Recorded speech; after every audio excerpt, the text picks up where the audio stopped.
महिला आरक्षण से पैदा हुआ नया मुद्दा ओबीसी का आरक्षण, और ओबीसी के आरक्षण की मांग से जो राजनीतिक वातावरण बन रहा है, वो वातावरण ये बता रहा है कि अगला स्टेशन राजनीति के, उसका अगला स्टेशन, अगला पड़ाव है जातीय जनगणना। अभी तक की क्रोनोलॉजी ये है, महिला आरक्षण कब होगा, कब कानून बनेगा, नहीं बनेगा, कब लागू होगा, 24 से पहले होगा, 29 से पहले होगा या 34 में होगा, उसका अभी किसी के पास कोई ठोस मजमून नहीं है। न सरकार आज ये बताने की स्थिति में है कि कब लागू कर सकते हैं, और न कोई विशेषज्ञ। क्योंकि बहुत सारी चीजें ऐसी हैं कि जब वो हो जाएंगी तो ऐसा होगा। लेकिन हां, दो चीजें तय हो गई। भारत की राजनीति 90 के दौर में जो कोटा और फिर कोटा के अंदर कोटा वाली उससे जूझने से सराबोर थी, वैसी ही परिस्थितियां फिर बन रही। इसलिए आज मैंने सुबह कहा था, ये मंडल पार्ट 2 की आहट है क्या? मंडल पार्ट 2। 2010 में कांग्रेस की सरकार, मनमोहन सिंह की सरकार, यूपीए की सरकार, राज्यसभा में महिला आरक्षण का जो बिल लाई थी ना, जिसके आधार पर कांग्रेस कहती है कि ये तो अपना है, हमारा ब्रेन चाइल्ड है और हमारा बिल था, राजीव जी की कल्पना थी। उस बिल में उस समय की कांग्रेस सरकार ने कोटा विदिन द कोटा की मांग को नकार दिया था। आरक्षण की मांग से उस समय सरकार सहमत नहीं हुई थी, इसलिए बिल में उसका कोई प्रावधान नहीं था, जो बिल राज्यसभा ने पास किया 2010 में। अब सियासत का रंग देखिए, सियासत की चाल देखिए। वो कांग्रेस 2023 में आज कह रही है कि महिला आरक्षण तत्काल लागू हो, लेकिन इसमें एससी, एसटी, ओबीसी के लिए अलग अलग कोटा पहले तय करो। ये वही मांग है जो 2010 में मुलायम सिंह यादव उठा रहे थे, लालू प्रसाद यादव उठा रहे थे, या बसपा उठा रही थी। वो मांग आज कांग्रेस भी उठा रही है।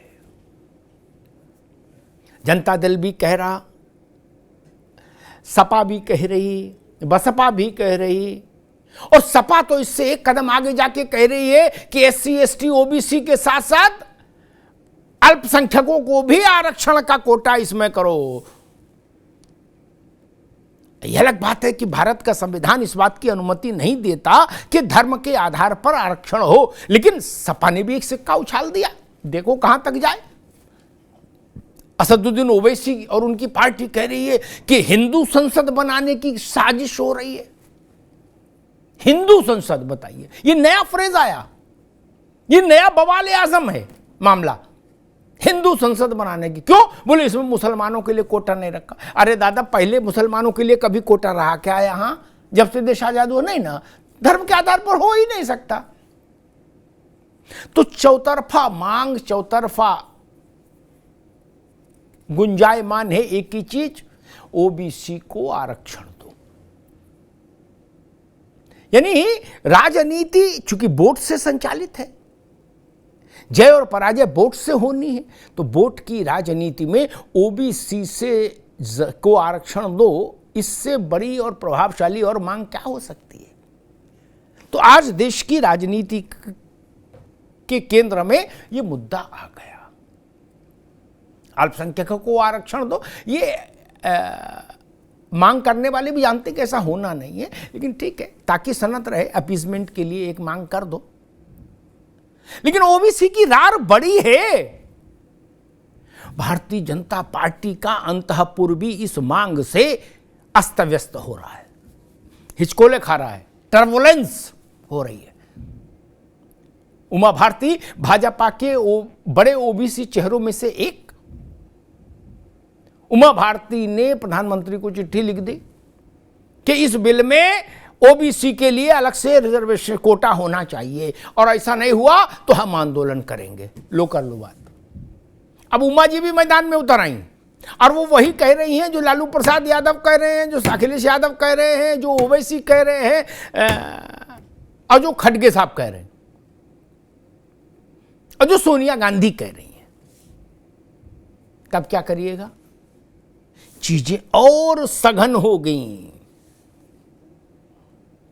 सामाजिक तनाव की परिस्थितियां दिख रही हैं।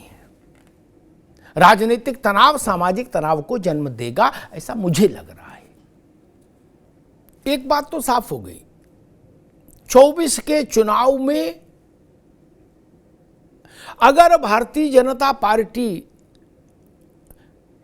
मंच से ये कहने की कोशिश करेगी कि हमारी सरकार महिला आरक्षण का विधेयक लेके आई, उसको कानून बनाया, कानून तो 2-4 दिन में बन जाएगा, कल राज्यसभा में पेश हुआ तो ये तय मानिए विपक्षी दल ये मुद्दा उतनी ही जोरदार आवाज में उठाने की कोशिश करेंगे कि इसमें ओबीसी के लिए अलग से कोटा विद इन कोटा क्यों नहीं, इसमें एससी एसटी के लिए जो पहले से अनुमन्य आरक्षण है उसके अतिरिक्त व्यवस्था क्यों नहीं। ये सवाल केंद्रीय मुद्दा बन जाएगा। मेहमानों साहब का परिचय करा दूं। प्रशांत पटेल भारतीय जनता पार्टी के प्रवक्ता हमारे साथ हैं, प्रशांत पटेल जी का स्वागत है। अशोक यादव जी समाजवादी पार्टी के प्रवक्ता, अशोक जी का बहुत स्वागत है। रत्नाकर सिंह जी कांग्रेस के नेता, रत्नाकर जी का बहुत बहुत स्वागत है। ए.के. मिश्रा जी राजनीतिक विश्लेषक, ए.के. मिश्रा जी का बहुत स्वागत। मिश्रा जी, आरक्षण महिला आरक्षण कब मिलेगा? गाजीपुर में, फर्रुखाबाद में, इटावा में, एटा में है, उसकी तारीख तो किसी नजूमी के पास भी नहीं। क्या सरकार और विपक्ष छोड़ो, किसी ज्योतिषी के पास भी नहीं। लेकिन यह तय हो गया कि 24 का संग्राम ओबीसी के मुद्दे पर, जातिगत जनगणना के मुद्दे पर लड़ा जाएगा। जिस कांग्रेस ने 2010 में डंके की चोट पर कहा था कि महिला आरक्षण में ओबीसी के लिए अलग से आरक्षण की व्यवस्था हमें मंजूर नहीं, वो कांग्रेस, उसकी सबसे बड़ी नेता सोनिया गांधी ने आज लोकसभा में खड़े होकर कहा कि जातिगत जनगणना कराइए और ओबीसी के लिए इसमें कोटा तय करिए। इसका मतलब मुद्दा तो बन गया है कि मिश्रा जी? जी अमिताभ जी, आप सही कह रहे हैं। मेरा प्रथम वाक्य ये होगा कि देखिए, भारत में जितनी महिलाएं हैं वो सब देवियां होती है, चाहे वो फूलन देवी हो और चाहे श्री देवी हो। कम से कम महिलाओं को ओबीसी एससी एसटी में नहीं बांटना चाहिए। उनकी जिंदगी, उनके दुख दर्द, नहीं भैया मिश्रा जी, चाप इसमें ये ना बोलो नहीं चाहिए, वो बट गई, ये मान के चलिए, इसके आगे की बात करिए। नहीं चाहिए का प्रश्न ही नहीं, ऑलरेडी बट गई। जी मैं यही बोल रहा था जी कि जो पार्टियां, कोई भी राजनीतिक दल हो, जो अभी तक बोल रही थी कि जाति पाति धर्म के बारे में बात क्यों करते हो, डिबेट में सारे डिबेट के मुद्दे इन्हीं चीजों पे बटे होते थे, आज संसद में उन्होंने अपना असली रूप दिखा दिया कि जी अब तो हम एससी एसटी ओबीसी इन्हीं के मुद्दे पे हम बात करेंगे, हमारी सारी राजनीति इसी पे चलेगी। अब जातिगत जनगणना करवाइए, पहले आपको पता होना चाहिए कि कहां पे कैसा है, क्या है, और उसके हिसाब से सीटों को आप आरक्षित करिए। तो ये तो एक लंबी प्रक्रिया हो गई। ये कानून प्रस्तावना के रूप में, प्रिंसिपल के रूप में आ गया कि हाँ भाई महिलाओं को आरक्षण होगा, लेकिन उसका बंटवारा कैसे होगा ये फ्लेक्सिबिलिटी रखी जाएगी जिसकी सरकार रहेगी। जब तक कि इस चीज को वो क्लियर नहीं कर देंगे कि हाँ भाई जनगणना के आधार पे ये होगा, कैसे होगा, बेसिक प्रिंसिपल ये डिक्लेयर नहीं करेंगे। कहने का मतलब ये है कि अगर इस चुनाव में उन्होंने कोई आधार बनाया कि हम इतनी सीटें सुरक्षित कर रहे हैं इस पैरामीटर पे, तो जब तक जनगणना या बेसिक प्रिंसिपल्स नहीं बने हैं तो अगले किसी और स्टेट के चुनाव में 6 महीने बाद वो बदल भी सकता है, टिकटों के बंटवारे में या सीटों को आरक्षित। ठीक है मिश्रा जी, ठीक। मैं कांग्रेस के पास चलूं उससे पहले एक बात कहूंगा, और इस बात को सब लोग गांठ बांध लीजिए। ये मेरा अनुभव कहता है, ये बात ही आने वाले 6 महीने में आपको देश के हर मंच पर दिखाई देगी। ठीक, कौन क्या कह रहा है छोड़िए, नहीं होना चाहिए, क्या होना चाहिए, होना तो बहुत कुछ चाहिए और बहुत कुछ नहीं होना चाहिए, लेकिन होता नहीं। नेता तो नेता है, उसके मन की मौज है। सोमवार को कहता है रोजगार का मुद्दा उठाओ, मंगल को कहता है कि ओबीसी को का बताओ, उसकी मर्जी, क्या पकड़ लोगे उसको? बुधवार को कहता है कि नाली बिजली खड़ंजे बात करो, शुक्रवार को कहता है कि मुसलमान को आरक्षण क्यों नहीं दे रहे हो। उसकी मन की मौज है और मुद्दे वैसे ही तय होते हैं। हमने मंडल का दौर देखा है ना। रत्नाकर जी, 2010 में मुलायम सिंह और लालू यादव, अब एक तो दिवंगत हो गए, दूसरे लालू जी अस्वस्थ हैं, उन्होंने हम लोगों को बाइट दी कि हमने बता दिया है मनमोहन सिंह को, राज्यसभा में जैसा बिल लाए हैं ऐसा बिल लोकसभा में लेके आएंगे तो सरकार से समर्थन वापस ले लेंगे, सरकार गिरा देंगे, क्या हमें मंजूर नहीं। तो मिसेस गांधी ने इंटरव्यू दिया था एक न्यूज चैनल को, उन्होंने कहा था हमारी सरकार में मतभेद हैं, लेकिन मैं मानती हूं कि 33% रिजर्वेशन फॉर वुमेन जो है, इसमें ये सब कोटाज नहीं होना चाहिए, कांग्रेस इसके पक्ष में नहीं। क्या आज कांग्रेस सब आरजेडी और जेडीयू से भी बड़ी आवाज में कह रही है कि ना जी, पहले ओबीसी का हिसाब क्लियर करो। क्या हम माने कि कांग्रेस को ये बात समझ में आ गई कि नहीं, जात की राजनीति में ही मोक्ष है? रत्नाकर जी। अमिताभ जी, क्या भारतीय जनता पार्टी की अगर मंशा महिला हितैषी अगर होता तो आपको नहीं लग रहा है कि जिस तरह से 370 हटाया, जिस तरह से तमाम विधेयक पेश किए, पारित कराया, क्या आपको नहीं लगता कि भारतीय जनता पार्टी महिला आरक्षण बिल को पास कराने में सक्षम है? आरोप विपक्ष के ऊपर लगा देने से और उसके ऊपर ठीकरा फोड़ देने से कि भैया महिला आरक्षण बिल में तो ये मांग करने लगे, वो मांग करने लगे, अब हम इसको कैसे करें, ऐसा नहीं होता। भारतीय जनता पार्टी की मंशा ही नहीं है, महिलाओं का सम्मान की कोई मंशा ही नहीं है। अगर महिलाओं की मंशा का सम्मान होता है तो ये निश्चित रूप से बिल पारित कराते और उसमें ये नहीं कहते कभी भी कि जब परिसीमन हो जाएगा उसके बाद महिला आरक्षण होगा, जब जनगणना हो जाएगी उसके बाद महिला आरक्षण लागू करेंगे, ये नहीं कहेंगे। ये इसलिए नहीं कहेंगे कि ये महिलाओं का सम्मान इन्होंने किया ही नहीं कभी। क्या इनकी पार्टी में एक महिला कोई अध्यक्षा रही है? क्या संघ ने किसी पदाधिकारी को बनाया है, महिला पदाधिकारी बनाया है? संघ का कोई अध्यक्ष महिला रहा है? बिल्कुल नहीं रहा है। क्या महिलाओं का सम्मान इन्होंने मणिपुर में किया है? क्या देश में ठीक है रत्नाकर जी, महिलाओं का सम्मान कर रहे हैं? दोबारा में आते हैं आपके पास। अभी आगे स्थापना आपने कर दी, अब दोबारा में आएंगे, अभी रुक जाओ। मैंने जो सवाल पूछा उस पर कांग्रेस नहीं बोली, बाकी सब उसने अच्छी बातें बोली, उसके हिसाब से अच्छा बोले रत्नाकर जी। लेकिन मैंने ये प्रश्न नहीं पूछा था कि भाजपा क्या कर रही है, वो भाजपा से पूछूंगा वो क्या कर रहे हैं। मैंने सिर्फ इतना निवेदन किया था, 2010 में आप ताल ठोक रहे थे छत पे खड़े होके, ओबीसी वाला फंडा हमें मंजूर नहीं, लालू और मुलायम कह रहे थे हम आपकी सरकार गिरा देंगे।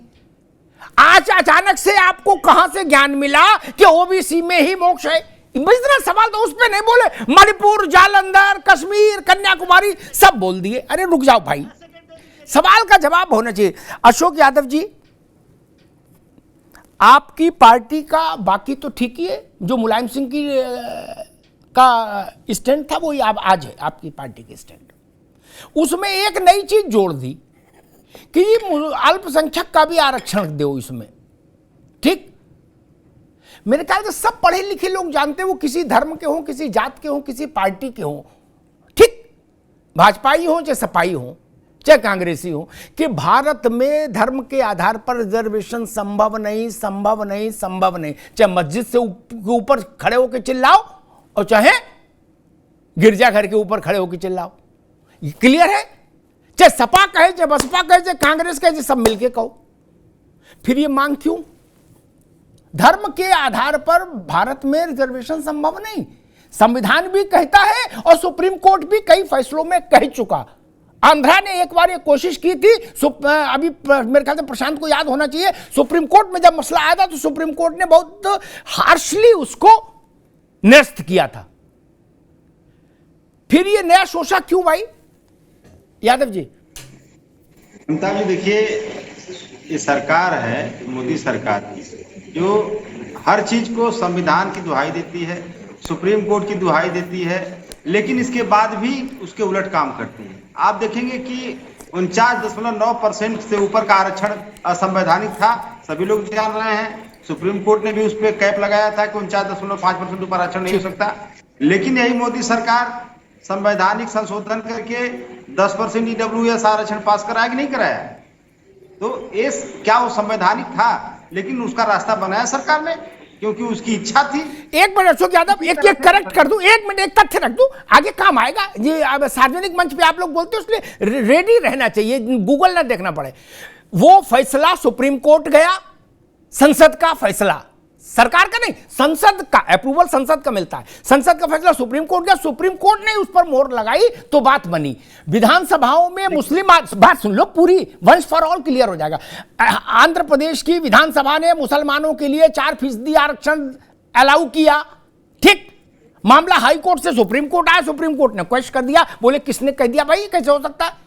ये अंतर समझो ना मालिक। जी जी बिल्कुल। देखिए अमिताभ जी, वही मैं अंतर ही बता रहा था, बीच में बोल दिए। देखिए, अरे तथ्य तो दुरुस्त करना पड़ेगा भाई, आप लोग तो एक से हाकना शुरू कर दे तो कहीं भी किसी गली में। देखिए तथ्य तो दुरुस्त रखो जी। सुप्रीम कोर्ट के फैसले का सम्मान सरकार ने किया है, आप बताइए। अरे मैं जो क्या सरकार के ऊपर माननीय सुप्रीम कोर्ट का फैसला था, अरे मैं क्या, सरकार ने उसका सम्मान किया। ये सरकार ने तो संविधान का सम्मान करना जानती है, आज भैया फैसले का सम्मान करना जानती है। आज विषय नहीं है अशोक यादव जी, आज अरे भाई हमने सिर्फ आपसे एक सवाल पूछा, वो छोड़ के आपने दुनिया की पूरी महाभारत सुनाई। मैंने पूछा मुसलमान को आरक्षण संविधान और सुप्रीम कोर्ट के आदेशों के मुताबिक संभव नहीं, संभव नहीं, संभव नहीं, ये मांग आपने क्यों की? इस पर आप नहीं बोले। आप कश्मीर से कन्याकुमारी, असम से गुजरात तक हर मुद्दे बोल लिए, इतना तो बता दो। मैं वही कहां कह रहे हो कि सरकार नहीं, मैं अरे सरकार में मैं आपसे पूछ रहा हूं, सरकार के प्रशांत पटेल से पूछूंगा यार, मैं आपसे पूछ रहा हूं। आपने दुहाई किसकी दी? आपने दुहाई सुप्रीम कोर्ट की दिया, आपने दुहाई संविधान। भैया यादव जी दया करो, दया करो महाराज, दया करो। ये सब प्रेस कॉन्फ्रेंस में विषय रखिए। इच्छा रहेगी तो ये सरकार कुछ भी कर सकती है, क्योंकि इसके पास मैंडेट है। सुप्रीम कोर्ट के आदेश को ये सरकार पलट रही है, संविधान के नियमों में संशोधन ये सरकार कर रही है। बस वो संशोधन तभी होगा जब इसका इस सरकार को फायदा होगा। ठीक, रुक जाइए। अव्वल तो अब आप INDIA में हो, इसलिए आपको बता दें, संविधान कुरान नहीं है। क्या? फिर सुनिए, संविधान कुरान नहीं है कि उसके हरफ में बदलाव नहीं होगा। सैकड़ों बार हो चुका, सैकड़ों बार होता रहेगा, इसमें काय को जब परेशान हो? जवाहरलाल जी के समय से काम शुरू हो गया था, कोई नई बात है क्या? संविधान में संशोधन नहीं होगा क्या? और सुन लो, सबसे ज्यादा तो आज जो आपकी नेता है सोनिया जी, उनकी सास ने किया संविधान में संशोधन, इंदिरा जी ने अपने कार्यकाल में। तो आपको समझ नहीं आया? ये हर आदमी जिसको देखो बोले संविधान। अरे संविधान के बेसिक्स को तो समझ लो महाराज। संविधान कुरान है क्या कि बोले ना अल्लाह का बताया है, उसमें संशोधन नहीं होगा? भाई साहब, जब चाहे संसद परिवर्तन कर सकती है। हां, सपा बसपा भाजपा नहीं कर सकती परिवर्तन, करना संसद कोई पड़ेगा। इतनी सरल बात है, इसमें काय को हुज्जत कर रहे हो? और अब तो नेट पर पड़ा है संविधान के कितने संशोधन हो गए, अभी डालिए संख्या आ जाएगी, आपका भ्रम दूर हो जाएगा। कई लोग इस संविधान को इमोशनल बनाने की कोशिश करते हैं, बोले संविधान में संशोधन। अरे नहीं भाई साहब, संविधान में संशोधन की व्यवस्था संविधान के अंतर्गत है। जिन लोगों ने संविधान को ठीक से अध्ययन किया वो जानते हैं, जो लोग संविधान बना के गए हैं वो उसमें संशोधन की व्यवस्था रख के गए हैं। इसलिए संविधान में संशोधन और शाहबानो केस में सुप्रीम कोर्ट के फैसले में को पलटने, इसमें अंतर है, इसमें अंतर है ना। प्रशांत पटेल, आपकी सरकार जो बिल लेके आई, क्या उस बिल के खिलाफ कल्याण सिंह के बाद भारतीय जनता पार्टी में सबसे बड़े पिछड़े चेहरों में से एक उमा भारती ने शंख फूंक दिया? क्या उनने चिट्ठी लिख दी मोदी जी को, कहा भाई इसमें अगर SC ST OBC का नहीं हुआ quota within the quota, तो हम आंदोलन करेंगे। जय श्री राम। अब ये इधर ही लफड़ा नहीं, इधर भी लफड़ा शुरू हो गया। प्रशांत जी। अमिताभ जी नमस्कार। नमस्कार। लोकतंत्र में सभी लोगों को बात रखने का अपना अधिकार है, और जो पार्टियां आज अपने को महिला हितैषी बनने की बात कर रही हैं, उनका सबका इतिहास देश की जनता ने देखा है, सभी चीजें रिकॉर्डेड है कि उन्होंने केवल किस तरह भरमाने का काम किया। आज जब मोदी सरकार निर्णायक रूप से महिला के लिए आरक्षण के लिए बिल लेकर के आई है, तो इन लोगों के पेट में दर्द हो गया, ये लोग क्रेडिट लेने का काम कर रहे हैं। और अभी वर्तमान में अमिताभ जी संविधान में लोकसभा और विधानसभाओं के लिए ओबीसी के लिए कोई आरक्षण का प्रावधान नहीं है, केवल एससी और एसटी वर्ग के लिए है। तब ये नई बात इस तरह केवल इस बात को विवादित करने के लिए बात केवल लाई जा रही है। बाकी अब संविधान आपने जैसे बताया कि लगातार परिवर्तित होता रहता है, 128वां संवैधानिक संशोधन आया है, हो सकता है कि इस तरह की बातें हो, डिमांड हो, पहले जो मेन जो एजेंडा है उसको तो पहले हो जाने दीजिए, वो बिल हो जाए, उसके बाद आगे अगर आगे ऐसा लगता है। पर ये भी देखना पड़ेगा कि संविधान आरक्षण की अनुमति देता है कि नहीं देता है, उसमें ओबीसी आरक्षण हो, सुप्रीम कोर्ट भी चैलेंज हो सकता है, क्योंकि अभी तक लोकसभा और विधानसभा में आरक्षण नहीं है। तो अब महिला के लिए आरक्षण आ रहा है, उसमें भी आप बात कर रहे हैं, तो ये भी उसकी संवैधानिक प्रक्रिया भी देखनी पड़ेगी कि लीगली वो वैलिड है कि नहीं है। लेकिन जो लोग हितैषी होने का दावा कर रहे हैं, चाहे कांग्रेस पार्टी हो चाहे समाजवादी पार्टी हो, सदैव महिला विरोधी रहे हैं। इन्होंने सदैव महिला आरक्षण का विरोध किया है। कांग्रेस पार्टी अगर वास्तव में महिला आरक्षण चाहती तो राज्यसभा में लेकर के 2010 में लोकसभा में क्यों लेकर नहीं है? अच्छा, लोकसभा में ले आते, सरकार गिरवा देते मनमोहन सिंह की। ऐसी बात बता रहा हूं, सरकार मनमोहन सिंह की उसी दिन गिर जाती भैया जिस दिन लोकसभा में ले आते। ये भौरे थे क्या? इनको समझ नहीं थी? इन्हें भी खेल करना था, राज्यसभा में ले आए जहां से कुछ होना जाना नहीं था। लोकसभा में लाते तो सरकार गिर जाती, मैं बता रहा हूं, मैं कवर कर रहा था उस समय। भाई सरकार तुरंत भूतपूर्व हो जाती जिस क्षण कांग्रेस उसको लेके आती लोकसभा में, पारित कराने की कोशिश करती। तो लालू यादव, मुलायम सिंह यादव के लिए कोई चारा ही नहीं था। प्रशांत जी। जी बिल्कुल। तो आज ये लोग खाली दिखावा करने का काम कर रहे हैं, और भारतीय जनता पार्टी ने सबसे अधिक ओबीसी वर्ग के लिए काम करने को किया है। आज हमारे 4 महिला सांसदों की लिस्ट देख लीजिए, हमने ओबीसी वर्ग से भी बहुत महिलाओं को सांसद बनाए, राज्यसभा में भी हमने भेजा, चाहे कल्पना सोनी हो, कांता करदम हो, यहाँ पे रेखा वर्मा हो, संगीता यादव हो, कविता पट्टीदार हो, बिल्कुल लिस्ट है। भाई आपको किसने रोका है? समाजवादी पार्टी ने कितनी ओबीसी महिलाओं को टिकट दिया, कितनी ओबीसी महिलाओं को इन्होंने राज्यसभा भेजने का काम किया। ये जया बच्चन को 4 बार राज्यसभा भेज रहे हैं। भाई जया बच्चन जी का उत्तर प्रदेश से क्या नाता है? क्या जया बच्चन ओबीसी वर्ग से हैं? क्या जया बच्चन जी एससी वर्ग से हैं? क्या उन्होंने ओबीसी वर्ग के लिए काम किया जो ओबीसी हितैषी बने? कांग्रेस पार्टी ने कितने ओबीसी महिलाओं को सांसद बनाने का काम किया? तो इन लोगों को पहले दें। भाई जहां पर अगर ओबीसी की आपकी पीड़ा हो रही तो आपको किसने रोका टिकट देने के लिए? आज अगर ओबीसी का आरक्षण विधानसभा और लोकसभा में नहीं है, क्या ओबीसी सांसद विधायक नहीं बनते? ओबीसी मंत्री नहीं बनते? ओबीसी मंत्री प्रधानमंत्री नहीं बन रहे हैं? ओबीसी की राजनीति में आपको टिकट दीजिए, जीते। ठीक, प्रशांत पटेल, ठीक है, लेकिन ये तो कांग्रेस करेगी। लेकिन आपको उमा भारती जैसे पार्टी के नेताओं का के लिए कोई रास्ता खोजना होगा, ये आपको भी करना होगा। इनको जो करना है वो तो आपने बता दिया, आपको क्या करना है ये मैंने बता दिया। भाजपा को उसका रास्ता खोजना होगा, क्योंकि एक बार नहीं, ये पहले भी जब ये स्थिति आई थी तो भाजपा के अंदर की खदबदाहट भी मैंने देखी थी ओबीसी लीडर्स की। रत्नाकर जी, आपसे एक सवाल है मेरा, उसका जवाब जरूर दीजिएगा, बाकी फिर आप मणिपुर से लेके जालंधर तक बोलिएगा, आपकी आजादी है। लेकिन कृपा करके मेरे सवाल जरूर दें, क्योंकि मेरे लिए बहस बेकार। हम भाजपा कांग्रेस की प्रेस कॉन्फ्रेंस थोड़ी ना आयोजित कर रहे हैं, वो अपने अपने घर करिए भाई, यहां तो सवाल जवाब हो। एक सवाल है, मिसेस गांधी ने आज कहा कि ओबीसी को इसमें रिजर्वेशन दीजिए। ओके, सेकंड थॉट है, कभी भी ऐसा संविधान बदल सकता है तो कांग्रेस का विचार बदलना कौन सी बड़ी बात है, अच्छी बात है। जब नरसिंह राव के, ध्यान से सुन लीजिए, नरसिंह राव के समय में स्थानीय निकाय और पंचायतों में महिलाओं के लिए रिजर्वेशन का बिल आया, उस समय कांग्रेस को यह पता नहीं था कि देश में ओबीसी महत्वपूर्ण है।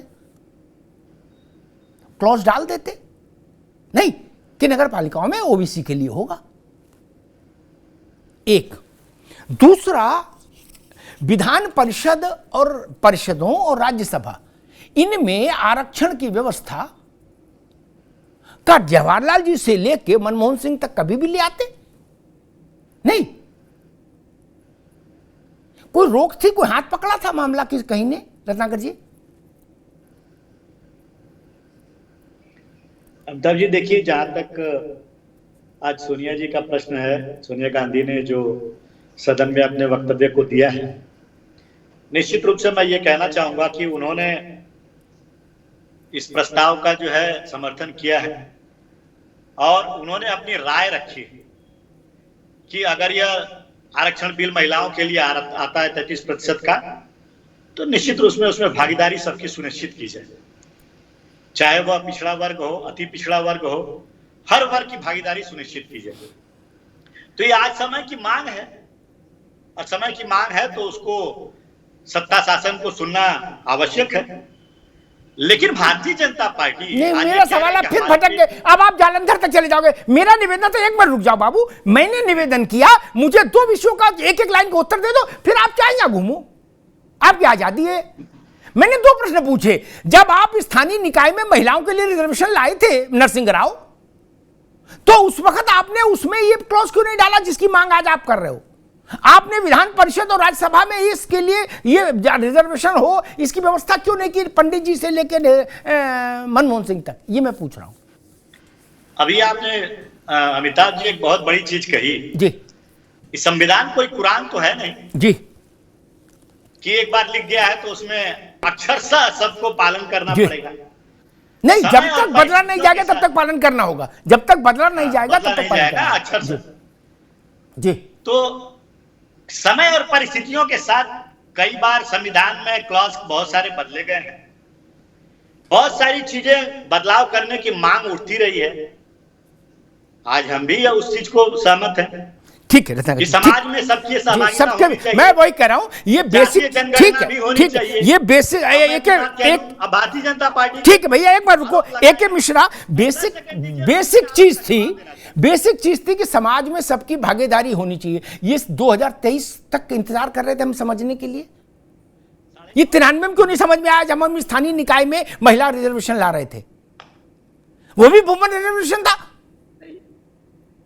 और उसके तहत तो हजारों लाखों पद थे, एक। और दूसरी बात, विधान परिषदों में महिला का आरक्षण जवाहरलाल जी से लेके मनमोहन सिंह तक क्यों नहीं हो गया? कोई रोक रहा था? नहीं। कोई झंझट था? नहीं। राजीव गांधी के पास तो 400 प्लस की मेजॉरिटी थी, मोदी के पास तो अभी भी उससे 100 कम है। आप अनम्यूट का कुछ चक्कर है भैया, आवाज नहीं आ रही, देखिए जी। हेलो जी, हाँ आ रही जी। हेलो जी, आ रही आवाज। अमिताभ, हाँ, इस बात का कोई भी जवाब कोई नहीं दे पाएगा। कोई भी आदमी हो, राजनीतिक पार्टी हो, उनका अपना स्वार्थ होता है। अब ऐसे तो क्लेम किया जाता है कि अंग्रेजों ने भी महिलाओं के उत्थान के लिए बहुत सारे काम किए, तो उस वक्त क्यों नहीं आया?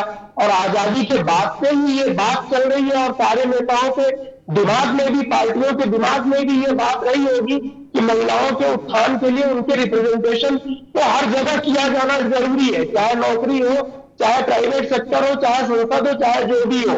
अब आप इसको केवल एक दैवी संयोग बोलिए, मानव अपने लालचवश अपने फायदे और नुकसान को देखते हुए उचित समय पे कोई चीज करना चाहता है। मैं उदाहरण दूंगा, पारिवारिक रिजर्वेशन अगर करना हो तो लालू यादव ने 2 मिनट के भीतर राबड़ी देवी को मुख्यमंत्री बना दिया, वो भी एक आरक्षण है। महिला को, पारिवारिक महिला को आरक्षित करके सीट दिलाना, मुख्यमंत्री बनाना एक तरीके का आरक्षण है। लेकिन जब समाज की बात होती है तो वहां पे मानव दिमाग की खोपड़ी, मानव की खोपड़ी जो होती है वो ज्यादा चलने लगती है। तो ये 10 साल पहले क्यों नहीं हुआ, 20 साल पहले? भाई जब ओबीसी के लिए किया जा रहा था, SC ST के लिए मंडल कमंडल की बात चली थी, तो उसी वक्त ये भी हो सकती थी कि महिलाओं के आरक्षण पे भी बात करके एक साथ ही कंप्लीट कर दिया जाए। अब क्यों नहीं हुआ? ठीक है मिश्रा जी, ठीक है जी। आज हो रहा है रत्नाकर जी, एक बार रुक जाओ, एक बार रुको, अभी आवाज मेरे में एक आदमी बोलो। अशोक जी के पास चलूंगा, अशोक भाई के पास। अशोक जी, एक बड़ी विचित्र सी स्थिति पैदा हो रही है। हम देख रहे थे कि 403 की विधानसभा है उत्तर प्रदेश की, ठीक? अभी इस साल 1.25 साल हुआ होगा चुनाव हुए, क्या 50 टिकट भी किसी ने नहीं दिए महिलाओं को? क्या आपकी पार्टी ने शायद 40 वाली से 35-40 कुछ टिकट दिए थे महिलाओं को, अब उसमें क्या जीतते क्या नहीं जीतते वो अलग विषय है। क्या 50 किसी ने नहीं दिए, सबसे कम बीएसपी ने दिए थे। और जो मायावती जी महिलाओं के लिए 50% मांग रही हैं, कह रही नहीं 33 में हमारा दिल मंजूर नहीं कर रहा, 50 करो। उन मायावती जी ने अपने अब तक के राजनीतिक जीवन काल में बसपा में कोई महिला प्रकोष्ठ तक नहीं खोला। क्या महिला से कोई लेने देने नहीं रखा? कैसे भरोसा किया जाए फिर भैया अशोक जी? देखिए अमिताभ जी, हमारी पार्टी ने 42 महिलाओं को टिकट दिया था 2022 में। 50 नहीं दिया, मेरी बात गलत थोड़ी होगी। मारा आप क्या कोई मोबाइल देखे, मैं गलत नहीं बोलता, मोबाइल देखने की जरूरत नहीं। जी देखिए, ऐसा है कि जो रिप्रेजेंटेशन की बात है, समाजवादी पार्टी ने हमेशा इसकी चीज का समर्थन किया है, हमेशा महिला आरक्षण का समर्थन किया है। लेकिन उसमें जो क्लॉज है ओबीसी महिलाओं का, उसमें जो आरक्षण है वो अलग से होना चाहिए। इसलिए होना चाहिए, ये अगर नहीं होगा अमिताभ जी, तो इस देश का लगभग 70-72 करोड़ महिला आबादी है, उसमें से लगभग 52% ओबीसी महिलाएं हैं। और ये 52% आबादी के साथ नाइंसाफी होगी। और ये नाइंसाफी, अच्छा एक प्रश्न अशोक जी, आप अनुमति द्वारा छोड़ो मोदी जी को, आप बुद्धिजीवी आदमी हो, एक सवाल मेरे ध्यान में आ गया, भी पूछ लूं। 70 करोड़ महिला, भूल चूक लेनी देनी, 70 करोड़ आदमी पुरुष, ठीक। महिला में 50 करोड़ ओबीसी हैं, तो पुरुष में भी 50 करोड़ ओबीसी हैं। ऐसा तो है नहीं कि कहीं महिला ही ओबीसी हो गई, पुरुष नहीं हुआ घर में ओबीसी, ठीक। उनके लिए 10 साल आप मनमोहन सिंह की सरकार चला रहे थे, क्या नेताजी चिट्ठी लगाई थी अपनी राष्ट्रपति के यहां लगातार, क्या हटने नहीं दी चिट्ठी उनने, हाथ टिकाए रहे, बोल देते उनसे मनमोहन सिंह से कि भाई ओबीसी के लिए रिजर्वेशन कर दो पार्लियामेंट में, क्या कहीं नहीं किया यादव जी? अमिताभ जी देखिए, नहीं वही तो निवेदन कर रहा हूं मैं बता रहा हूं। आप और लालू यादव मिलके मनमोहन सिंह को एक दिन मिल लेते, या तो करते या सरकार जाती, या तो उनको करना पड़ता या सरकार जाती। तब आप लोग नहीं माने। अमिताभ जी देखिए, ऐसा है, ये जो महिला अरे मैंने निवेदन किया वो नहीं सुना आपने। आप करें ओबीसी के लिए अगर आप रिजर्वेशन करा देते उस वक्त, तो महिला पुरुष सबको लाभ मिलता। महिला पर रोक है क्या? आज जो SC/ST का रिजर्वेशन है पार्लियामेंट में, विधानसभाओं में, उसमें पुरुष, क्या केवल पुरुष का ही अधिकार, महिला को रोक है क्या? बताइए ना। नहीं, उसमें महिला पुरुष दोनों का है, उसमें कहीं से कोई दिक्कत नहीं है। दिक्कत तो वही तो मैं आपसे पूछ रहा हूं अमिताभ जी, आप भी भारतीय जनता पार्टी की तरह हमेशा भूतकाल में चलते हैं, आप कभी वर्तमान की भी बात करें। आप सरकार में हो तो वर्तमान में पूछ लें, आप सरकार में हैं, आप के बनाई बिल पार्लियामेंट में डिस्कस होगा नहीं ना? आप पास 3 सांसद है, तो भूतकाल का नहीं पूछे, वर्तमान कैसे पूछ ले? बताओ ना प्रभु, गजब कर रहे हो भाई। महिला आरक्षण का देखिए, महिला आरक्षण का बिल जो है आज पेश हो रहा है ना, आप आज की बात करिए, आप भूतकाल में चले जाएंगे, 1960 में चले जाएंगे, 1947 में चले जाएंगे। नहीं, आप कहना ये चाह रहे हो, ठीक। अशोक यादव भी रुक जाइए, मैं प्रशांत पटेल के पास चलूं। अशोक यादव जी कहना दूसरी बात चाह रहे हैं, शब्द दूसरे चुने। वो ये चाह रहे हैं कि हमारे वो जख्म न कुरे दो जिसमें हम बिना आवरण नजर आ जाएं, सिर्फ इतनी सी बात है। मैंने मोटी सी बात पूछी, आपके समर्थन से 10 साल सरकार चली, मुलायम सिंह की चिट्ठी से, लालू यादव के समर्थन से, लालू जी तो मंत्री थे। आपने पिछड़ों को विधानसभा और लोकसभा में रिजर्वेशन क्यों नहीं दिला दिया? ये कोई गुनाह है पूछना क्या? आप पार्टी छोड़ दो, हम नहीं पूछेंगे, राजनीति से बाहर हो जाओ, नहीं पूछेंगे, समाज सेवा में लग जाओ, नहीं पूछेंगे, बाबा आमटे से थोड़ी पूछेंगे, लेकिन चुनाव भी लड़ोगे बोले पूछो नहीं, ये नहीं चलेगा भाई साहब ना, ये नहीं, ये चलना नहीं चाहिए। प्रशांत पटेल जी, एक बात मेरी समझ में नहीं आई, अगर ये सोचा कि नहीं 24 में माहौल बनाने के लिए विधेयक आ जाए, पारित भी हो जाएगा, बहुमत है आपके पास दोनों सदनों में, कोई समस्या नहीं। लोग, संसद तो अंकगणित का खेल है, उसमें कौन क्या कह रहा है उससे बहुत महत्व नहीं पड़ता कि अखिलेश जी की पार्टी ने क्या कहा और बसपा ने क्या कहा और फलाने ने क्या कहा। वोट होगा तो बात खत्म हो जाएगी। कोई मल्लयुद्ध तो है नहीं कि कुश्ती लड़के जीतेंगे, ये पारित भी हो जाएगा, राष्ट्रपति के दस्तखत भी हो जाएंगे। लेकिन इसके एग्जीक्यूशन के लिए कोई मुहूर्त, कोई पंचांग बताए नहीं, और ना कोई बताने को तैयार। क्या बोले होगा, होगा, तसल्ली रखो, सब होगा। जनगणना होगी। अब मान लो कोई पूछे जनगणना कब होगी, बोले होगी यार, रुक जाओ। फिर आगे बोले परिसीमन, बोले परिसीमन कब होगा, बोले जब जनगणना होगी। जनगणना कब होगी, बोले होगी।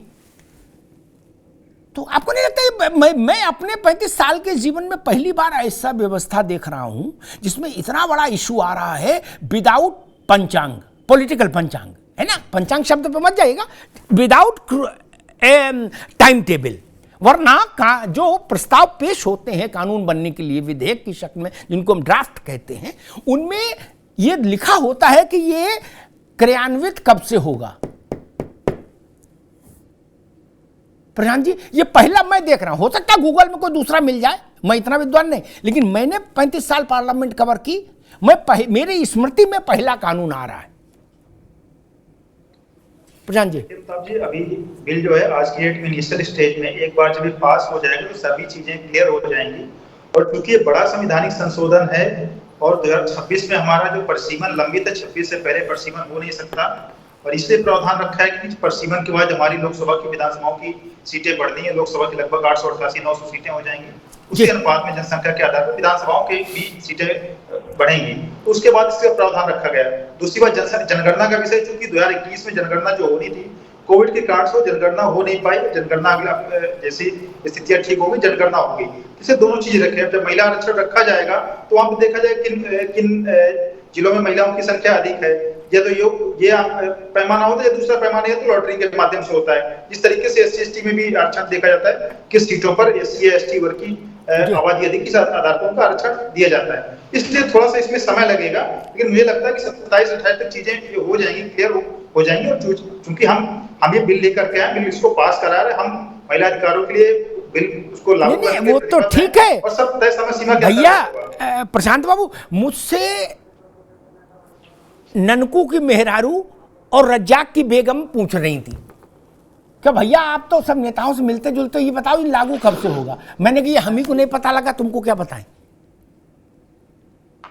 ये एक बेसिक सवाल है, ये देश का प्रश्न है, और जब आप चुनाव में जाएंगे तो इस प्रश्न का साउंड आपको इको करेगा। लड्डू मिलेगा, आदमी कहता कब मिलेगा, मिलेगा, बोले मिलेगा मत बोलो, ये तो बोल चुके, सुन लिया, अब दोगे कब, सो बताओ। ये विषय है, मानव स्वभाव है मित्र। क्या कंबल बटेंगे, आदमी कहता ना वोट तब डालेंगे जब पहले कंबल बांट दो। ये बात से सब सहमत है जी। प्रशांत जी, गलत तो नहीं कहा। शुक्रवार तक चीजें स्पष्ट, एक बार बिल पास हो जाएगा शुक्रवार तक चीजें स्पष्ट हो जाएंगी जी। और चूंकि इसमें समय लगना है, जब तक पूरी प्रक्रिया का पालन नहीं हुआ, इसे नहीं लागू किया। ठीक प्रशांत जी, ठीक, मैं एक मिश्रा के पास चलूंगा। मिश्रा जी, एक बड़ा तकनीकी सवाल है ये, इसका सपा बसपा कांग्रेस से भाजपा से कोई लेना देना नहीं। मूल प्रश्न ये कि कहा गया कि प्रक्रिया है, ठीक है, तब इमरजेंसी कैसे जस्टिफाई करेंगे आप? क्या इमरजेंसी भी तो जस्टिफाई होनी चाहिए। एक बार रुक जाओ भाई, सवाल तो हो जाए। कल ये मसला सुप्रीम कोर्ट जाए क्या, तो होगा इमरजेंसी जस्टिफाई करिए, तात्कालिकता जस्टिफाई करनी होगी। बोले 26 की बात कराएंगे जनगणना, तो वो कहेंगे तब तक तो बहुत सारे सेशन हो जाते। इसको जनगणना से और परिसीमन से क्यों जोड़ा गया, इसके पीछे क्या समझ में आता है आपको मिश्रा जी? देखिए अमिताभ जी, जिस देश में सत्यनारायण भगवान की कथा के लिए भी एग्जैक्ट टाइम डिक्लेयर कर दिया जाता है कि फलाने दिन इतने बजे, यानी हमारे यहाँ हर काम एग्जैक्ट टाइम पे होता है ताकि कोई संशय न रहे। अगर आपने इसकी टाइमिंग डिक्लेयर नहीं की है, बेसिक पैरामीटर सारी पार्टियों ने मिलकर संसद में बहस करके डिक्लेयर नहीं किया है, तो इसका मतलब यह है कि यह चीज ओपन एंडेड रह गया है। ओपन एंडेड होने से बहुत सारे रास्ते ओपन रह जाते हैं, बहुत सारे उत्तर अनुत्तरित हैं। जी जी, देखिए मैं कुछ एक मैसेज, रत्नाकर सिंह, आपको क्या समझ में आता है? जो ड्राफ्ट पेश किए जाते हैं संसद के समक्ष, यह विधायिका में, ऐसे कहीं चाहे संसद हो चाहे विधानसभाएं हो, उनमें एक रोड मैप होता है क्या, उसका जो प्रस्तावना होती है ड्राफ्ट की, उसके प्रस्तावना में लिखा होता है। अब इस विधेयक में कुछ स्पष्ट नहीं होना, इसमें मेंशन्ड है स्टेप 1, स्टेप 2, स्टेप 3। क्या first step is to conduct a census, then delimitation, then proceed for women reservation. ये यानी रास्ता अभी लंबा है, इसके पीछे देखिए अमिताभ जी, मैंने पहले ही अपना स्टेटमेंट में कहा, इनकी मंशा जो है ना वो क्लियर नहीं है। इनकी नीति और नीयत जो है ना वो महिलाओं के प्रति सम्मान देने का नहीं है। ये लोगों को दिखाना चाहते हैं कि हम आपके लिए कुछ कर रहे हैं, और उस आधार पे जो है ये सुर्खियां बटोरने का काम जो है करने का इनकी कवायद है। 9.5 साल हो गए, अगर आते ही अगर इन चीजों को इम्प्लीमेंट कर दिया गया होता तो शायद अभी तक सेंसस भी हो जाता, डिलिमिटेशंस भी हो जाते, और महिला आरक्षण बिल पास भी हो जाता और लागू भी हो जाता।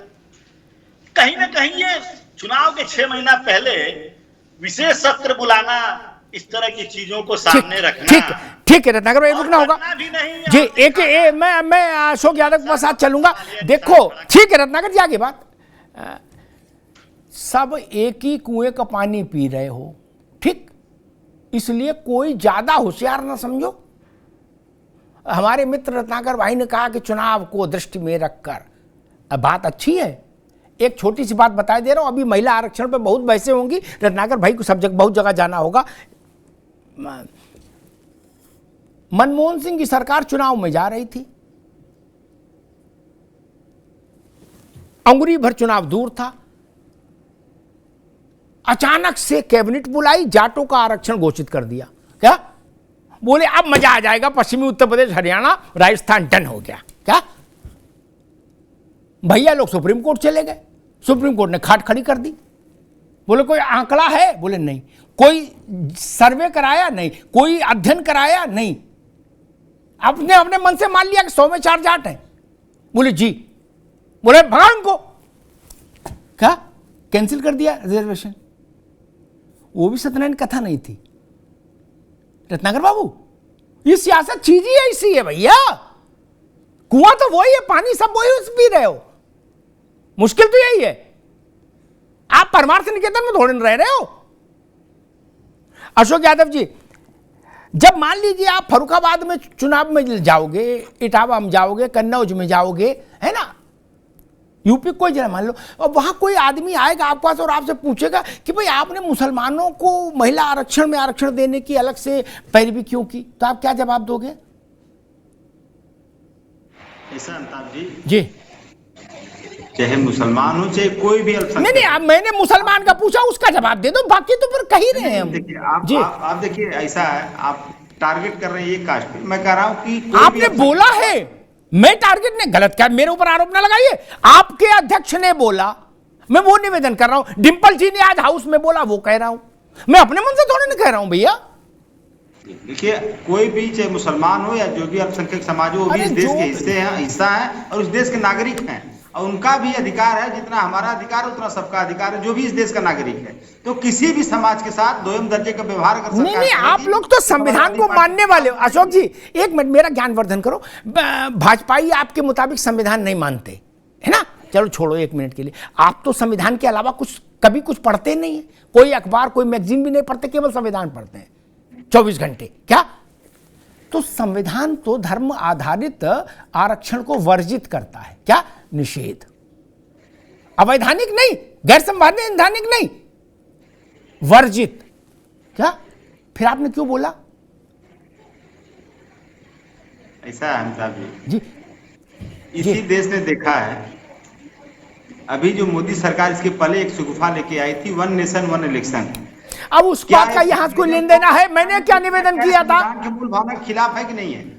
नहीं। संविधान की मूल भावना को आहत करने वाला बात है कि नहीं है? 1 नेशन 1 इलेक्शन संविधान की मूल भावना को आहत करने वाला है कि नहीं है? आप बोल लो, नहीं तो फिर आप नाराज हो जाओगे। आप बोलो, इस पर मैं विस्तार से एक टिप्पणी करूंगा ताकि ये वंस फॉर ऑल सेटल हो जाएगा ये इशू। ये भी भ्रामक है, इसमें थोड़ी सी अध्ययन। मेन पॉइंट पे आ रहे हैं साहब जी। जो आप सुनना चाह रहे हैं उस मेन पॉइंट पे हम यही कह रहे हैं कि ये इस देश के नागरिक, चाहे हिंदू हो, चाहे मुसलमान हो, चाहे सिख हो, चाहे ईसाई हो, सब नागरिक है, सबको समान अवसर मिलना चाहिए, चाहे नौकरी में, चाहे राजनीति में, चाहे शिक्षा में। ठीक ठीक ठीक ठीक, समाजवादी पार्टी ठीक, समाजवादी पार्टी जिंदाबाद। रुक जाओ एक मिनट, एक छोटी सी सलाह अशोक जी की पार्टी को, फिर प्रशांत से एक छोटा सा कमेंट लूंगा।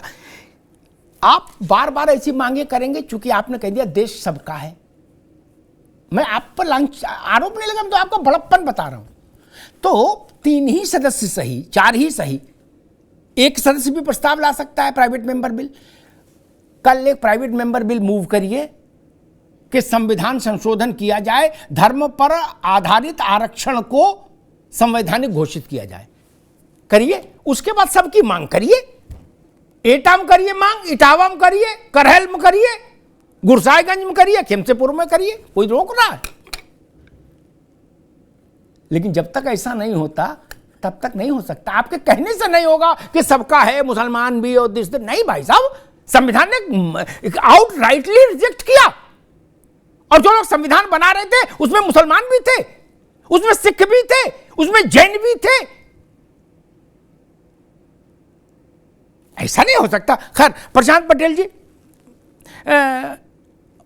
SC ST को अलग से आरक्षण हो, यहां से बात शुरू हुई, OBC को अलग से आरक्षण हो, वहां तक पहुंची, और अब बात पहुंच गई कि भाई अल्पसंख्यक को भी आरक्षण हो। चूंकि ओवैसी ने कह दिया कि इस आरक्षण के लागू हो जाने के बाद, बड़ी बात है रत्नाकर जी, वो कह रहे हैं कि इस आरक्षण के लागू हो जाने के बाद, यानी महिला आरक्षण, यह संसद हिंदू संसद हो जाएगी। प्रशांत पटेल जी, मतलब वो मुस्लिम संसद चाह रहे हैं क्या? समझ नहीं आई मेरी बात कि हिंदू संसद क्या होता है। हिंदू कोड बिल तो समझ में आता है, ये संसद हिंदू कब से हो गई?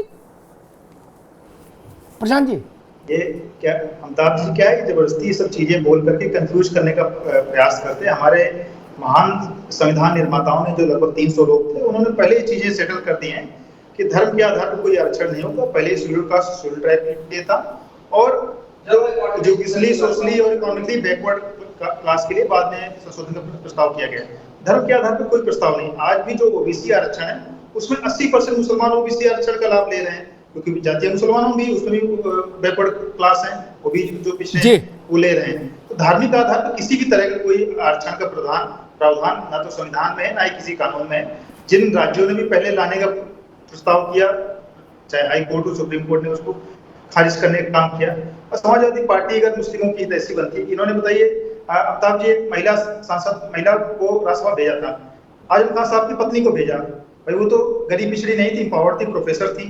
अगर इनको वाकई में मुस्लिम महिलाओं के आरक्षण, उनकी चिंता थी, उनके बढ़ावे की चिंता थी, किसी गरीब महिला को भेज दिए होते हैं राज्यसभा। आजम खान की बेगम साहब को भेजने की क्या आवश्यकता थी? अच्छा, फिर आजम साहब नाराज हो जाते तब? तो ये इनका जो मुस्लिम प्रेम दिखावा है। और अमिताभ जी, दूसरी बात, ये अगर उतने ही मुस्लिम महिलाओं के हित चाहते हैं, जब ट्रिपल तलाक जैसी प्रथा का हमने विरोध किया, सुप्रीम कोर्ट ने उसको खारिज किया, मोदी सरकार ने उस पर कानून बनाया, ये लोग विरोध कर रहे थे। तो एक तरफ तो ये लोग मुस्लिम महिलाओं को प्रताड़ित करना चाहते हैं, हम अगर यूसीसी लाना चाहते हैं, भाई उनको समान अधिकार मिले, तो उसका विरोध करते हैं, तब कहते हैं नहीं वो तो धर्म के अगेंस्ट है। अब इनको मुस्लिम महिलाओं की याद आ रही है। तो भाई जब मुस्लिम को केवल आरक्षण से थोड़ा आगे बढ़ेंगे, जब महिलाओं के लिए आरक्षण सीट हो गई, अभी जैसे पुरुष करते हैं, मुस्लिम महिलाओं को टिकट दीजिए, क्यों नहीं देते हैं? समाजवादी पार्टी क्यों महिलाओं को टिकट नहीं देती है? टिकट देना होगा तो डिंपल यादव जी को टिकट देंगे, और कोई क्या महिला समाजवादी पार्टी में जिसको टिकट दे करके ये राज्यसभा लोकसभा पहुंचा सके? विधानसभा में कितनी महिलाओं को टिकट देते हैं? तो ये इनका इसीलिए कि जो दोहरा चरित्र है वो ठीक प्रशांत जी। आज उत्तर प्रदेश में 11 महिलाएं हैं, 8 भाजपा भारतीय जनता पार्टी से हैं जी। ठीक, रत्नाकर सिंह जी 30 सेकंड जल्दी से। मैं इनके प्रश्नों का जवाब देना नहीं, लंबी चर्चा नहीं, समय पूरा हो गया, सिर्फ 30 सेकंड दिए, जब पूरी चर्चा का जवाब देने के लिए नहीं, 30 सेकंड। 5 सेकंड तो आप जी। हाँ, देखिए, ये भारतीय जनता पार्टी महिला हितैषी बनती है, दिखावा करती है और हमारे ऊपर आरोप लगा रही है। शायद ये भूल गए कि कांग्रेस पार्टी ने ही इस देश को पहली महिला राष्ट्रपति दिया। शायद ये भूल गए कि कांग्रेस पार्टी ने ही इस देश को पहली प्रधानमंत्री दिया। पहला राष्ट्रीय अध्यक्ष भी हमारी महिला, अध्यक्षा भी महिला हुई। लोकसभा की ठीक, आगे ये सब अध्यक्षता बातें दिया। बोल रही कांग्रेस लगातार। महिलाओं के लिए रत्नाकर जी आगे सारी आगे, समय पूरा हो गया, आगे आगे अब इस बात अब रुक जाइए। अशोक यादव जी ने एक मौलिक प्रश्न उठाया, उस पर बात जरूर करूंगा, और एक इस पर बात करूंगा कि इसकी क्रोनोलॉजी क्या होनी चाहिए थी, क्या कहीं हाथ बंधे थे ये डिलिमिटेशन और सेंसस के कारण? इस पर एक नई बात रखूंगा सामने, ठीक? मुझे लगता है प्रवक्ताओं के लिए आगे भी काम आएगी। एक के लिए जो बात कड़वी होती है, दूसरी पार्टी के लिए वो मीठी होती है, तो सबका लाभ यही है हमारी बात से। अशोक जी को इस बात को गांठ बांध लेना चाहिए कि ये आगे से कभी मत कहिएगा कहीं भी कि एक देश एक चुनाव भारत के संविधान की मूल भावना के खिलाफ। हालांकि आप ही नहीं कह रहे, कांग्रेस में भी बड़े बड़े विदेश से पढ़ के आए लोग भी ऐसे बोल गए, वो भी गूगल छाप थे, बोल गए, याद ही नहीं रखते कुछ, व्हाट्सएप पे लगे हैं क्या कर रहे हैं। इस देश के पहले प्रधानमंत्री, देश में सबके दुलारे पंडित जवाहरलाल नेहरू के नेतृत्व में जब देश चुनाव में गया अशोक जी, तो 3 जनरल इलेक्शन, 3 लोकसभा के आम चुनाव पूरे देश भर की विधानसभाओं के साथ हुए, सकुशल हुए, आनंद से हुए, ठीक? इसलिए आपको आपकी कोई ऐसा बताए उसको डांट दीजिएगा, कहिएगा हमको गलत तुम लोग लिख के दे दिए, ऐसी जानकारी मत दिया करो। क्या कांग्रेसियों ने भी कहा, वो भी बहुत विद्वान नहीं है जो ऐसा बोल रहे, उनको समझ ही नहीं, क्योंकि ये तो तथ्य है। सोनिया जी भी कहे तो नहीं मान देंगे, खड़गे जी भी बोले तो भी वो भी नहीं समझ रहे इसका मतलब। जो ये कह रहा है कि देश के संविधान के विरुद्ध है, वो नासमझ है, नादान है, उनको पढ़ने की जरूरत है। 3 आम चुनाव विधानसभाओं के साथ हुए इस देश में, बाद में ये परंपरा इंदिरा जी ने जाके तोड़ी, तब तो नरेंद्र मोदी थे ही नहीं, थे ही नहीं। इसलिए ये बात हमेशा ध्यान रखिए, पढ़ना बहुत जरूरी है और पढ़ा हुआ याद रखना बहुत जरूरी है मित्र। दूसरी बात आ रही है कि जी क्या हो, इतना लंबा इसका मुहूर्त क्यों नहीं? मैं मानता हूं कि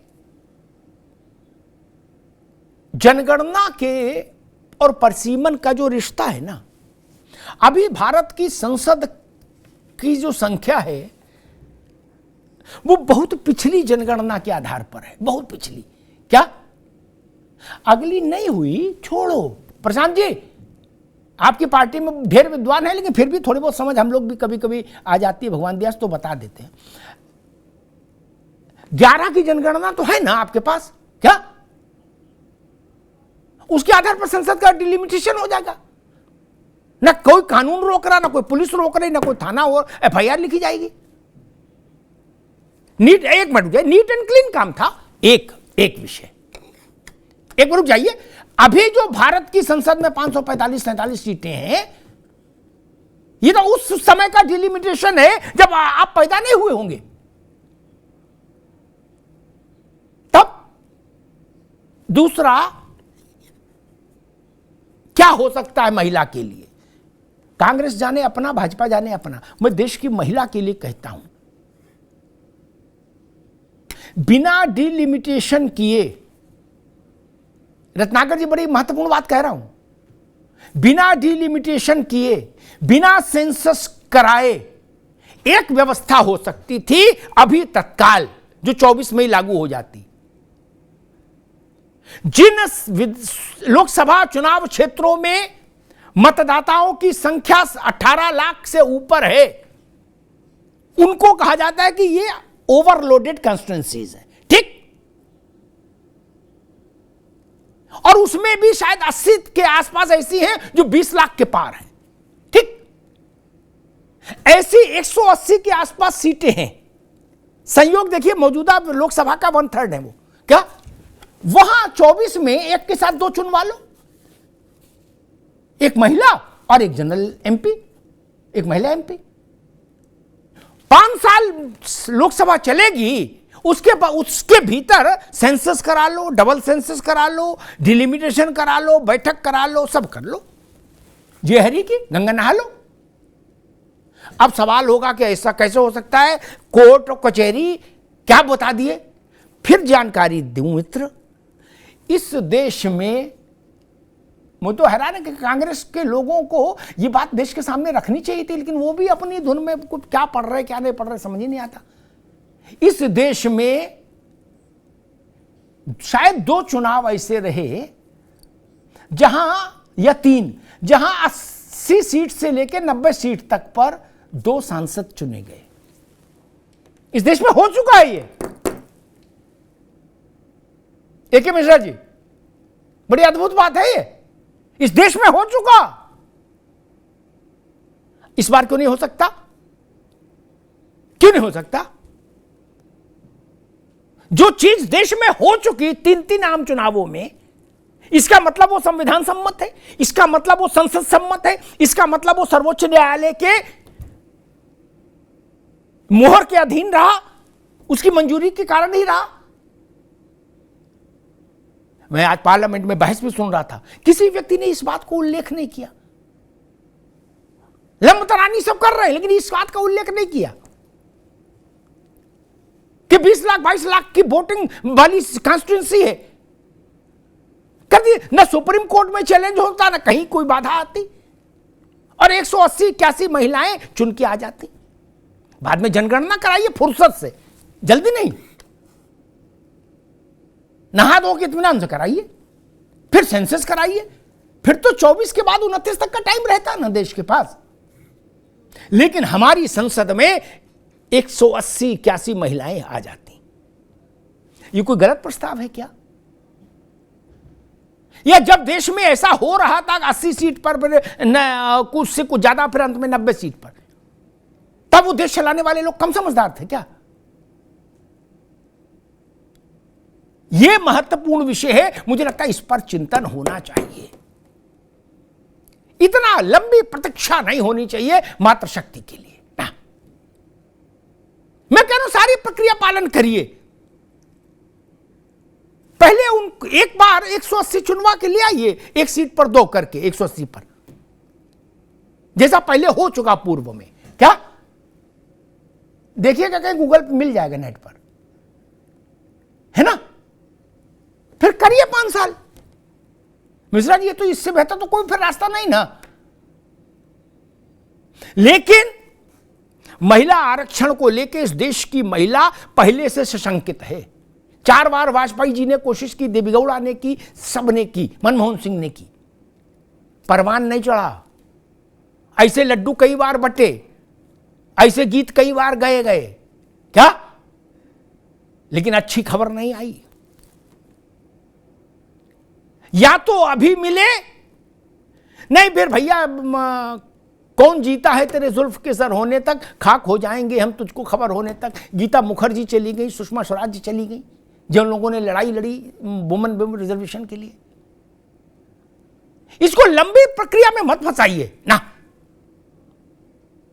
सोचिए महिलाओं के मन में क्या बीत रहा होगा। कोई कह रहा जी 26 में लागू होगा, कोई कह रहा जी 29 में होगा, कोई और विद्वान है वो कह रहा 34 में होगा लागू। क्या कोई किसी चीज की लिमिट रहेगी क्या? जो चीज 34 में लागू होनी उसकी डुगडुगी अभी से क्यों बज रही है?